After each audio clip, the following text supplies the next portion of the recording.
This is my second or third ride on. This will be my third short ride, but first tank of gas still on the Bonneville T120 2022 model, and it is pretty sweet. Actually, let me just turn it off real quick here. Um, it's just sort of an impressions review. Obviously, to really understand a motorcycle takes a lot of time on it under different conditions to really know where it works well and where it doesn't work well. But overall, this is an impressive motorcycle.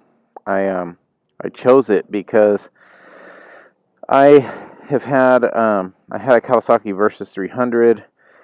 I've ridden dirt bikes my whole life. I rented a Honda Africa Twin, which was a very nice motorcycle, but it's very tall. I'm 5'9", and I actually rode my son's Royal Enfield Himalayan, and it was just so relaxed instead of a high rever, and I could put my feet on the ground easily, just like this, and it was wonderful. And I just felt like, man, this is how a bike should feel. Now, there'll be shortcomings with this bike. I'm not as tall in traffic, even though it does go through traffic at lane splits very easily. But, you know, if I'm going to have my wife on the back, it's probably not going to be as ideal. I'm not going to do anything off-road. And I decided with the Versys that I really just wanted to have a better... the Versys X300 was such a great motorcycle that it made me just want to have a better dirt bike and a better street bike and not try to mix the two as well. So I have a Kawasaki KLX 300 dual sport that I can ride off-road and on-road, and then this bike really for the street. Just, I don't see myself going too far. The farthest I'll probably go is to my son's university in Utah from Southern California here, and that is it. So we can kind of look at, we've got over here, we've got the clock. I can hit, that's traction control on. That's odometer. I got 112 miles on it, and the gentleman at the dealership recommended use one trip gauge for your oil changes and the other one just for your trips.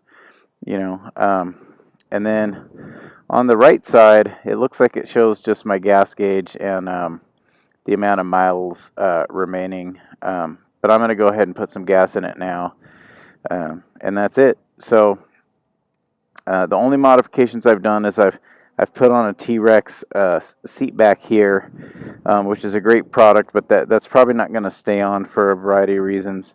And then I just temporarily put this ram mount on here. That probably won't stay either. I don't like necessarily the look of that, but I do have some mods planned, and let's just go see how this thing rides. And that sound is very, very nice. The clutch is very easy. Even though this is a 1200, it's very, very easy to ride. It's not going to jump away from you. And unlike some of the adventure bikes that have a super low first gear, and you feel like just doing 15 you have to shift already, I don't feel that way. I feel like I could, you can see here, we're almost up to 30 there, and I didn't necessarily need to shift. I don't feel a lot of pressure and, awkward back and forth. The levers are adjustable, which is very nice. I'll work with those eventually. The mirrors, I'm going to put the bar end mirrors on because I want to be able to see the traffic behind me a little more easily. These are okay, but I don't love them. So, okay, we got a gear indicator. I'm in third, and look at that. This thing has power, but it's not nutty power. I got some kids in the road here, better watch out. But the suspension's not the most supple suspension. There's no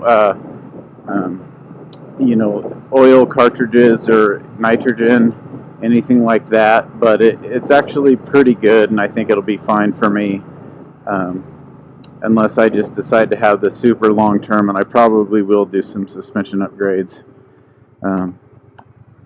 I mean, I guess I plan on having it long term no matter what, but we'll see. So here we are, Triumph Bonneville T120. Oh, there's my wife. She just went in front of us. So I'm heading to the gas station and just going to give you guys this little quick review.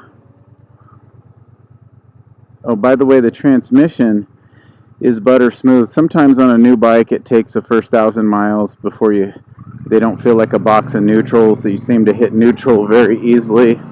And I'm kind of a lazy clutch first to second guy, so I do hit neutral in other bikes kind of easily, but not on this one. This is a very heavy but stable bike. It's super planted to the ground.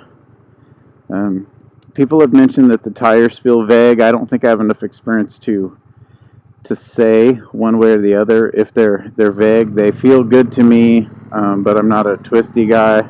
It's a nice Harley. But I will go in the twisties with this.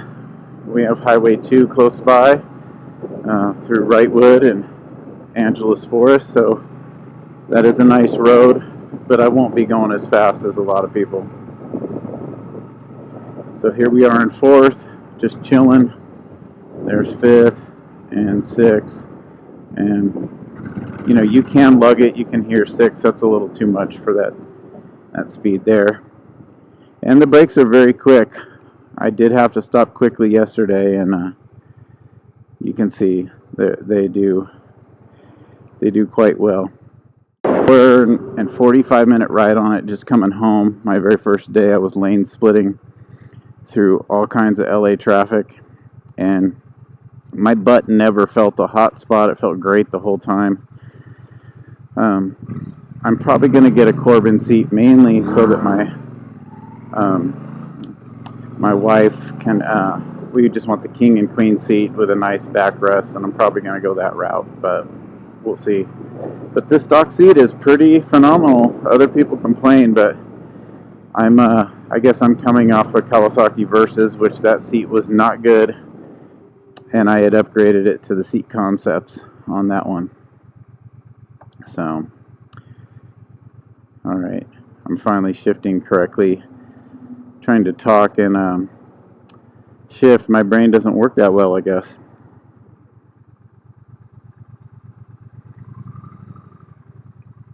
Oh, the other thing that is very nice on this bike is this cruise control button. I tested it out yesterday, and I'll show you guys that eventually.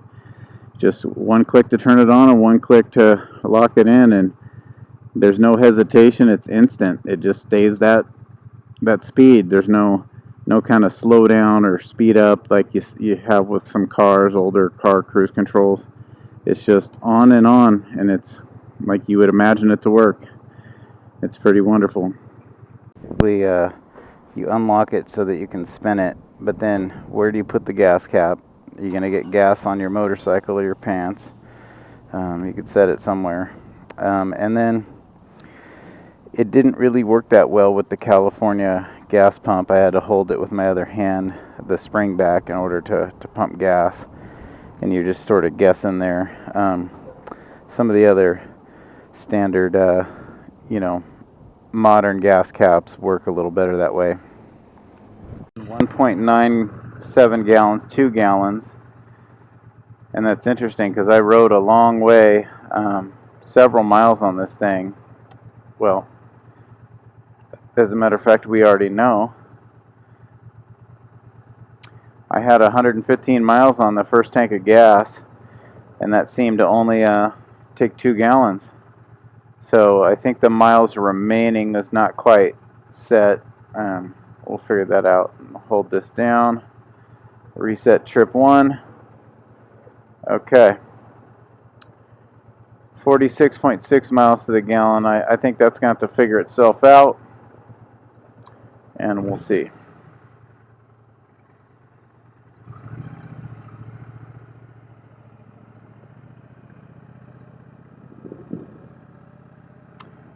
With this thing being so low to the ground and the weight being so low to the ground, it is super easy to maneuver. in tight spaces.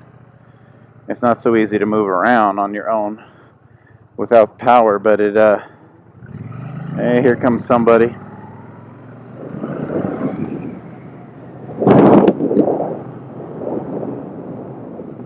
Okay, now, we just see the fuel gauge just reset to full.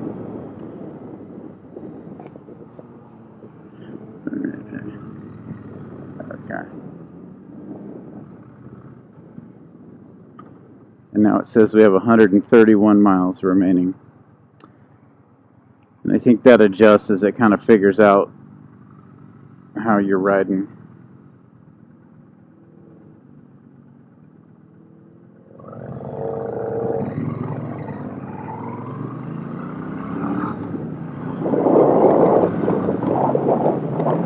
Now, another thing I will comment on is when I first rode this motorcycle home, I had a peak on my helmet. My helmet's a kind of an adventure helmet, and the wind, because there's no wind protection, was really moving my neck around, especially over 55 all the way up to 85. So I've taken the peak off, and that's great, but now I have sunglasses on, but dealing with that sun's not awesome. So I'm not sure the ideal situation for that, but I'll just deal with it. Or I'll just turn around and not ride into the sun, I guess.